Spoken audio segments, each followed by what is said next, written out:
ఇప్పుడు మామూలుగా సంక్రాంతి సంబరాలని పోతే ఎవడు కూడా రాజకీయాలు మాట్లాడరు. కానీ నిన్న ఈయన పవన్ కళ్యాణ్ అడిగి వినాడన్నా, నాకు రాజకీయాలు అంటే పెద్దగా ఇంట్రెస్ట్ లేదు,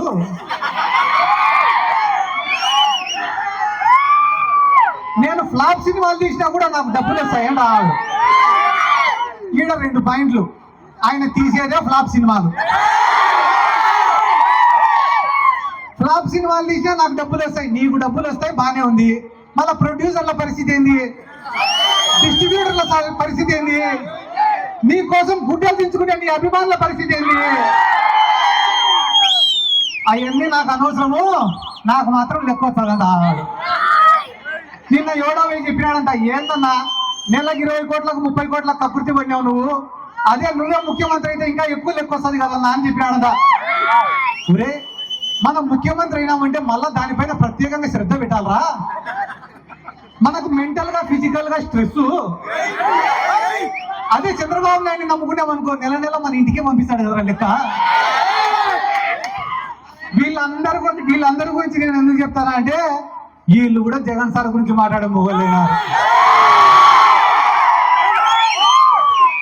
వీళ్ళు పొద్దున్న నుంచి రాత్రి వరకు మేకపోతే గాంభీర్యం ప్రదర్శించి రాత్రినే ఇంటికి పోతేనే అందరు ఒకరొకరు ఫోన్లో మాట్లాడుకుంటారు. ఓ పక్క చంద్రబాబు, ఓ పక్క పవన్ కళ్యాణ్, ఓ పక్క లోకేష్. ఒరే, మనం ఇన్ని కేసులు పెడతాము వైసీపీ వాళ్ళ పైన, రేపు ఖచ్చితంగా ఆయన మళ్ళా వస్తాడరా.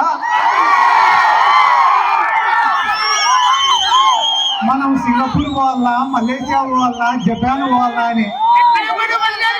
మా సార్ అందుకే ముందు జాగ్రత్తగా ఏం చెప్పినాడు, 7 సముద్రాలు అవుతా,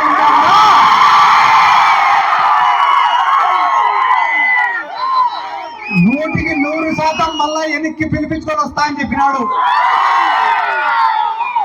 ఈ 18 నెలల్లో వైఎస్ఆర్ కాంగ్రెస్ పార్టీ సాధించిన విజయం ఏమరా అంటే, 11 సీట్లు వచ్చిన తర్వాత చాలా మంది, ఒరే మనకు అవసరమారా ఈ రాజకీయాలు, ఎట్లా రా జగన్మోహన్ రెడ్డి అంటే తిరిగితే కేసులు పడతాయేమో అని చెప్పి చాలా మంది భయపడినారు. కానీ 18 నెలల తర్వాత ఈ రోజు గ్రామాలలో పరిస్థితి ఎట్టుందిరా అంటే, ఒరే మనం కూడా 2-3 నెలలు జైలుకు వేసే తప్ప జగన్మోహన్ రెడ్డి దృష్టిలో మనం పడేటట్టుందిరా. కాబట్టి దేనికైనా సిద్ధం కానీ జగన్మోహన్ రెడ్డిని మళ్ళా ఒకసారి నేను ఇదే వేదిక మీద నుంచి మన నాయకుడు జగన్మోహన్ రెడ్డి గారికి కూడా ఒక రిక్వెస్ట్ చేస్తానా, సార్ మనమేం ప్రతిపక్షాలను తొక్కాల్సిన అవసరం లే, వాళ్ళపైన కేసులు పెట్టాల్సిన అవసరం లే, వాళ్ళని ఇబ్బంది పెట్టాల్సిన అవసరం కూడా లేదు సార్. మీరు ఏం ప్రణాళిక రూపొందించుకుంటారో రూపొందించుకోండి సార్. ఒక 10 సంవత్సరాలు మన గవర్నమెంట్ ఉండేలాగా చూడండి సార్. మీరు చేసే మంచి పనులు చేసుకుంటా 10 సంవత్సరాల అధికారంలో ఉండండి సార్. మీరు అనుకుంటా అంటే ఈ ప్రతిపక్షాలన్నీ కూడా ఫామ్ హౌస్ లకు పరిమితం అవుతాయని చెప్పి ఈ సందర్భంగా నేను తెలియజేసుకుంటూ, నేను మరొకసారి చెప్తానన్నా, చేసిన మంచి ఎప్పటికి కూడా ప్రజలు మర్చిపోరు. మనం చేసే కష్టాన్ని కూడా ప్రజలు ఎప్పుడు కూడా గుర్తు పెట్టుకుంటారు. ఈ రోజు జగన్మోహన్ రెడ్డి గారికి ఆయన చేసిన మంచి శ్రీరామ రక్షని కూడా ఈ సందర్భంగా నేను తెలియజేసుకుంటూ, ఈ రోజు సంక్రాంతికి పట్టణాల నుంచి అందరూ పల్లెలకు వస్తున్నారు. కానీ పల్లెలలో ఏ రైతు ముఖంలో కూడా సంతోషం లేదు. ఎందుకంటే ఏ పంటకు కూడా రేటు లేదు. ఒకనొక సందర్భంలో మా నందికొట్కూరు నియోజకవర్గంలో మొక్కజొన్న కొనుగోలు కేంద్రాలు పెట్టాడు జగన్ సార్. పెడితే ఐకేపీ సెంటర్ల ద్వారా, సొసైటీల ద్వారా, మార్కెట్ యార్డు ద్వారా కొన్ని వందల లారీలతో మేము కొనుగోలు చేసినాం మొక్కజొన్నని. మాకు అర్ధరాత్రి ఫోన్లు రైతుల దగ్గర నుంచి, అన్నా మా ఊర్లో గోన సంచులు రాలే, మా ఊర్లో పురికోసాలు రాలే, మా ఊరికి లారీలు రాలే, 24 గంటలు మాకు ఇయ్యే ఫోన్లే. ఒక తెలుగుదేశం వాడు వచ్చినాడు, దేనికన్నా మీరు ఇంత ఇబ్బంది పెడతారు, అదే మా గవర్నమెంట్ ఉంటే కన్నా ఇంత ఇబ్బంది పడాల్సిన అవసరం లే, మేము చాలా నీట్ గా డీల్ చేస్తాం దీన్ని అన్నాడు. ఒరే, ఇన్ని టన్నుల మేము కొంటాం మొక్కజొన్న, మేమే సేఫ్ గా డీల్ చేయలేకుండా నువ్వు ఎట్లా డీల్ చేస్తావురా అంటే, మాకు ఓటేస్తే చెప్తామన్నా మేము అన్నాడు. సరేలే అని మా ఊరోళ్ళు నమ్మి టీడీపీ ఓటేసినారు. చూసాం ఎట్లా కొంటాడో వీడు మొక్కజొన్న, బా డీల్ చేస్తా అన్నాడు, బా డీల్ చేస్తా అన్నాడు అని. మొక్కజొన్న పంట చేతికి వచ్చింది. ఏరా ఏమో డీల్ చేస్తా అన్నామంటే, మీ మాదిరిగా మాకు తలనొప్పి పెట్టుకోమరా, అందుకే మేము కొనుగోలు కేంద్రం కూడా పెట్టాము. ఇంకా మమ్మల్ని అడిగేటోడు ఎవడు? ఇప్పుడు కొనుగోలు కేంద్రం పెడితే లారీ కావాలని అడగాల, పురికోసలు కావాలని అడగాల, కొనుగోలు కేంద్రమే పెట్టకుంటే ఫోన్ చేయాల్సిన అవసరం కూడా లేదు. ఆ పక్క రాష్ట్రంలో ఉన్నారు తెలంగాణలో, వాళ్ళు కూడా కొనుగోలు కేంద్రం పెట్టారు, కానీ మన సారు పెట్టడం లే. ఏంది సార్ మా రైతుల పరిస్థితి అంటే ఒకే ఒక పరిష్కారం, మీకు బాధ వస్తే మందు దాగి పండుకోండి అంతే. అంతకుమించి మీరు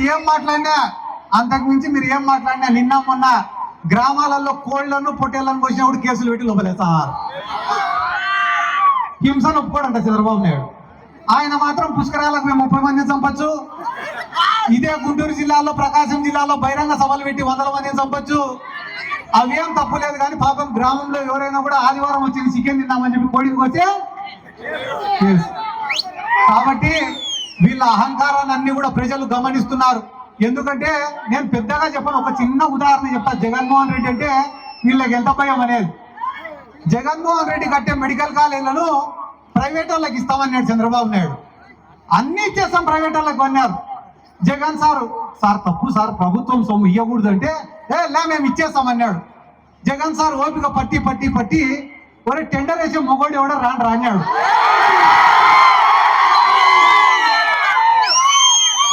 అసలు చంద్రబాబు నాయుడు మానం జాతీయ స్థాయిలో పోయింది. వాటిని ప్రైవేట్ పరం చేయాలని టెండర్ వేస్తే కనీసం ఇంట్లో పనిచేసేటోడు కూడా పోలేక టెండర్ వేసేదానికి. పాపం తలకాయ ఎక్కడ పెట్టుకోవాలో తెలియక మళ్ళీ ఈరోజు సంక్రాంతి సంబరాలు ఏందన్నది ఆవకాయ, ఏంది అమరావతి ఆవకాయ, లాస్ట్ కు వాళ్ళకి మిగిలేది ఆవకాయ తొక్కే. కాబట్టి ఈరోజు మా గ్రామాలలో కూడా కొన్ని 100 కోట్లు ఖర్చు పెట్టి జగన్మోహన్ రెడ్డి గారి నాయకత్వంలో అభివృద్ధి పనులు సంక్షేమ పనులు చేసినాం. అన్ని చేసినా కూడా తెలుగుదేశం వాళ్ళు చేసే తప్పుడు ప్రచారాలను తిప్పి కొట్టలేక 11 సీట్లకు పడిపోయినాం. ఈ రోజు 18 నెలలు కాకముందే ప్రతి గ్రామంలో ఉండే రైతులు కానీ, సామాన్యులు కానీ, విద్యార్థులు కానీ, మహిళలు కానీ ఆయన చేసిన మంచిని గమనిస్తున్నారు.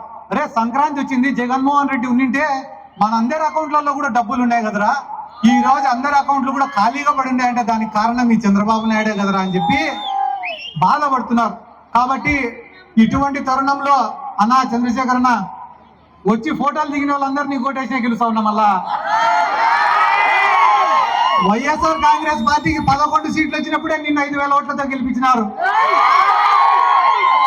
రానున్న ఎన్నికల్లో రిజల్ట్ ఎట్టుంటది అనేది అనవసరం. YSR Congress party B form తీసుకునే రోజు నీ గెలుపు డిక్లేర్ అయిపోయినట్టనే. నువ్వు బీ ఫామ్ తీసుకొని టపాసులు రాసుకుంటూ పోవచ్చు ఇంటికి. ఈ రోజు ఇంత ప్రేమగా ఆహ్వానించిన ప్రతి ఒక్కరికి పేరు పేరున నా శిరస్సు వంచి నమస్కారాలు తెలియజేసుకుంటూ ఎల్లప్పుడూ మీ ప్రేమకు రుణపడి ఉండాలని కూడా ఈ సందర్భంగా తెలియజేసుకుంటూ సెలవు తీసుకుంటున్నాను.